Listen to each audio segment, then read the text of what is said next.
Hi, Shifties. We've got a quick update for you. The Shift podcast is taking a little break for the summer, but don't worry.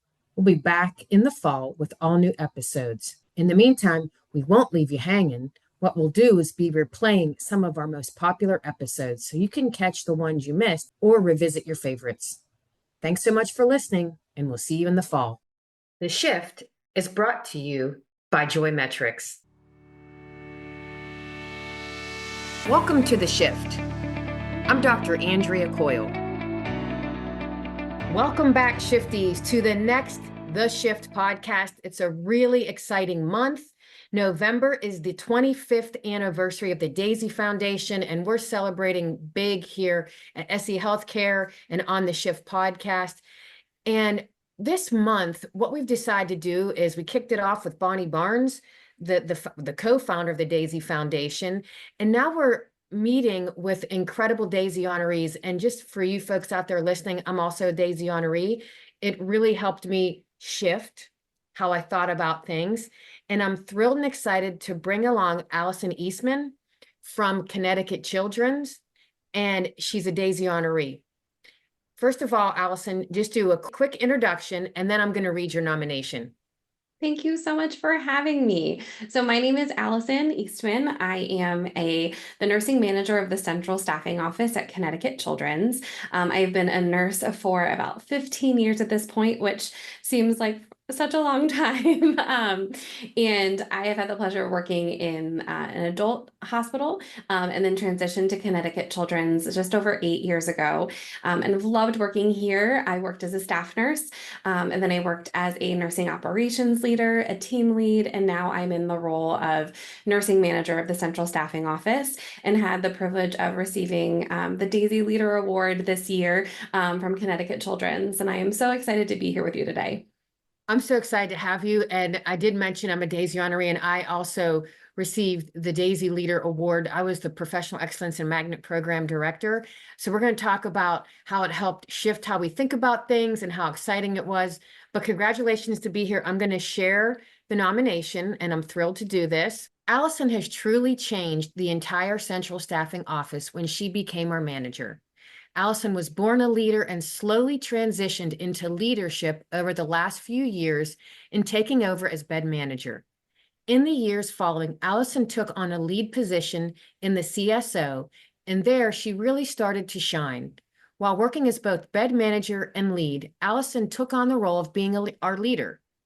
When the position opened for the CSO manager, I know I speak for a lot of us, but we prayed she would apply. Allison really picked up the CSO in a time of change. She was dedicated, consistent, caring, and supportive of each and every one of us. She cares more than anyone I've met about her team, and it shows in the team's dedication. And with her support, we're becoming stronger than ever. In the year following Allison's transition to the manager, she has contributed to mentor, support, and empower our team of new leaders. We appreciate her and all she has done this year and continues to do for us all. I have to tell you, it's a really great nomination, Allison. How did it feel? Were you surprised when you received the award? I was. I didn't see it coming. And to be honest, I was at a point in my leadership journey where I hadn't been in the role for a year yet. And even though I was pouring myself into it, I wasn't sure if it was enough, or if what I was doing for my team and the heart that I had for my team was translating in the way that I hoped it would. So by being recognized by my team as a Daisy nurse leader honoree was the boost of confidence I needed to shift my perspective as a nursing leader. It was exactly the right time, and it really helped me build the confidence that I needed, and allowed me to take a minute to reflect on what was going well and lean into those things, lean into mentoring my leaders that were on my team, lean into the programs and initiatives that we were doing, lean into all of those times when I thought I was making the wrong choice by spending time at the bedside connecting with a team member instead of responding to an email or jumping on a meeting, and clearly what those things were working. And so getting recognized in such a meaningful way really did shift my perspective and help me push away any imposter syndrome that I had. The ceremony itself was so special. I had gotten a meeting request on my calendar bright and early in the morning to meet with my chief nursing officer. And then in came the chief nursing officer along with our magnet manager, my director, and representatives from all of the different nooks and crannies of my team. I had night shift team members, day shift team members that came in from home, all to present me with this award. I cried, but it was honestly one of the most meaningful ways to be recognized, and was a huge turning point for me in this leadership journey. I love when you say it helped build your confidence. So I want to remind all the shifties quickly why we call ourselves the shift, and why we started to have this podcast. I've been a nurse for 30 years. And so together, you and I have been nurses for 45 years, which is unbelievable. It actually came from burnout that I was suffering. I felt like I was burning out right before the pandemic. And then the pandemic took the burnout to a whole different level. And I thought to myself, first of all, many nurses, when you work night shift, day shift, weekend shift, evening shift, whatever the case may be, we work shifts. So I thought about shifts that way. But then I thought a shift is when you change direction, you change position, you change tendency, maybe you change location. And when you change that location, it could be a spiritual location, an intellectual location, it could be a physical location. And that's where we came up with the Shift podcast. And the intention of this whole podcast is to highlight the incredible profession of nursing, and then highlight all these meaningful moments. So the Daisy Foundation has done an incredible job of helping nurses recognize that meaningful moments matter. It has helped people that write the nomination create meaningful moments for someone else. So it's almost like paying it forward. Talk to me a little bit about how Connecticut Children's continues to ensure that meaningful moments captured by nurses are shared. So tell me more about your Daisy program. I love that Daisy is a part of Connecticut Children's. It's so exciting to read our Nursing Connections newsletters or travel to all of the different units and see the banners hanging. I'm wearing my pin on my shirt today, but Daisy nominees and Daisy honorees wear their pins proudly on our badges. And so Daisy is just bringing joy throughout the organization. So our Daisy nominations are all processed through our PACE Council, which is our Professional Advancements and Certifications and Engagement Council. It's chaired by one of our PACU nurses. Shout out Julie from PACU. The council reviews all those nominations, and every quarter is able to select 3 nurses across the organization that they vote on. They're blind votes, so they don't specifically know who they're voting for, but just the nomination. And then they're able to create these meaningful ways to celebrate those Daisy honorees. They invite the patient and the family to come to the ceremonies, invite all the team that's working with them, people who have mentored them. We like to do it on the unit at a huddle, or so that everybody can be involved. We have the cinnamon buns. We have our, they get presented with the beautiful statues. They've the person who nominated them, whether it's the patient or the family, gets to read the nomination to them. There's always tears.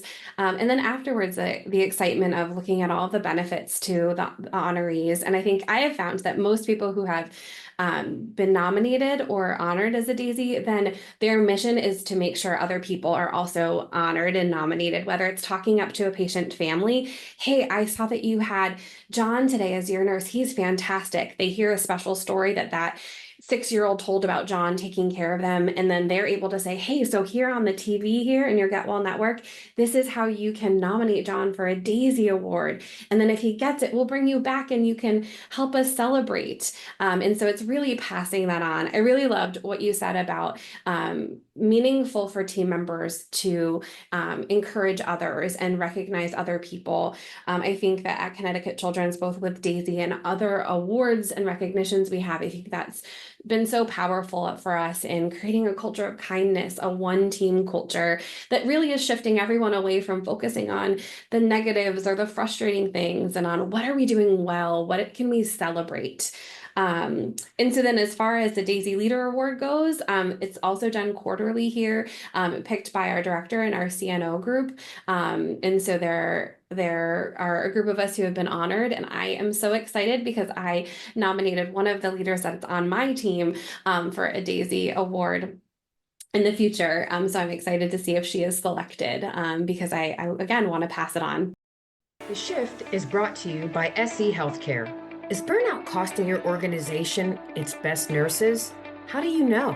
SE Healthcare can help. Our evidence-based approach helps nurse leaders boost retention, enhance job satisfaction, and bring joy back into our great profession. In addition, it helps elevate quality patient care, because when the people taking care of the people are at their best, patients get the care they deserve. We can reduce burnout by an impressive 50%. Are you ready to uncover burnout's impact on your team? Visit sehealthcaresolutions.com, The Shift, for your free assessment today. I love what you said, Allison. We could go back and forth. We could just all talk about Daisy stories. Well, first of all, I am confident that Bonnie and Mark Barnes are probably watching this, and Mark Barnes is probably going to have my head because I don't have my Daisy pin on. And I'm going to beg for his forgiveness and beg for his grace, because there's as you can see, I'm not in my office. I had to travel, and it's in my other bag. I changed bags. Oh, no.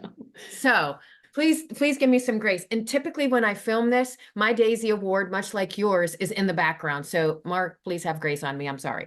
But I think it's this community that Mark and Bonnie and the Daisy Foundation has done such an incredible job of. And when I say community, I mean global community. I've done some work in the Philippines. I've done some work in the Middle East and Saudi Arabia. And I mean, the Daisy Awards everywhere. And I think when you become an honoree, it's like you're obligated to continue to pass on these meaningful moments in this great community. And when you talk about negativity, I like to talk a lot about positive psychology. And there's something called PERMA, and each letter is an acronym, but the R stands for recognition. And the Daisy Foundation has taken that to a whole new level, and it's meaningful recognition. And the AACN has that as an evidence-based pillar as well. I love it.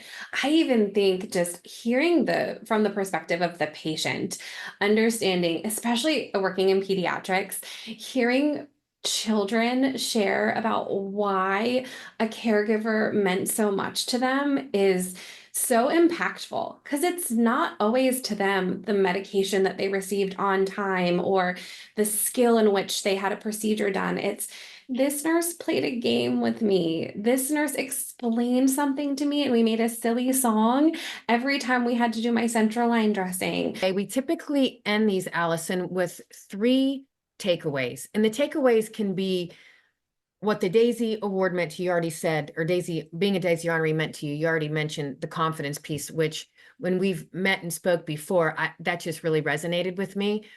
What are a couple other takeaways? And then sometimes I chime in, and sometimes I'll just let you take the mic, but you go. So I think meaningful recognition is so empowering. I think one thing that came to mind in reflecting on it is starting early, especially with nurses when they're new grads. I had the opportunity of being recognized as a Nightingale honoree when I was a new grad, and I can't even tell you how much that shifted my perspective and myself, my confidence, allowed me to network, got me connected to be able to do shared governance, professional governance so early on in my career that really led me all the way here. So I would say connecting with nurses, providing meaningful recognition right from the get-go. I think secondly, it doesn't have to be huge. While Daisy is fantastic and nominating someone for a Daisy is great, whether it's a leader or a clinical nurse or a non-nursing partner, I think that it's those little ways of saying thank you, or I saw that, or I noticed that growth. I have this plaque in my office. It says, even a small bit of joy has the power to lift big things. Or in this case, a small bit of joy has the power to shift big things for our I love it. Oh my God, you know the assignment. You Right. know the assignment. I love it. So even just a little thank you, a note, we have a treasure chest here in our office space that my staff hall has access to. Give a gift card to somebody to Starbucks for $5 because they went the extra mile for a patient or for another team member. And I think lastly, spend time listening. Meaningful recognition means something different to everyone. So how I want to be recognized by my leaders or by my team can look different from someone else. So sometimes meaningfully recognizing someone can mean giving them a challenge, saying, I see this in you. Will you partner with me on this project or join this committee? And so that you're saying, I believe in you. I want to mentor you and I want to give you this opportunity. And that can be sometimes more powerful than a thank you note or a certificate or a shout out in the newsletter or anything like that. Those are 3 nuggets. I'm going to leave with 1 nugget. I have 1 nugget. I believe creating a ritual of recognition is very important. When I was the magnet program director, they asked me to be an interim nurse manager. And I was on a unit that really needed to lift and shift. And we committed, and I say we, but really it was their shared governance, committed that every single month they would nominate 1 person for the Daisy. And can I tell you, it was like wildfire, and that unit went on to have 3 Daisy winners. We actually had a patient who had cancer, who was getting chemo, that wrote the most incredible nomination about a nurse. And he was unable because of his chemo treatments, but he actually called into the unit. We put him on speakerphone during the whole Daisy during the whole Daisy ceremony. It was amazing. So the takeaway is taking time for things that are important matter, and a ritual of recognition is really important. So those are the takeaways to everybody. Again, congratulations, Daisy. So proud, 25 years. Thank you so much, Allison. You're going to get invited back to the shift because you have all this great energy. Shifties out there, remember this: your shift makes a difference. Enjoying the shift? Help us reach more nurse leaders by rating and reviewing us on your podcast app. It takes just a minute, but makes a big impact. Search for The Shift, tap those stars, and share what you love. Your feedback shapes our future episodes and helps others discover us. Remember, rate, review, and amplify The Shift today.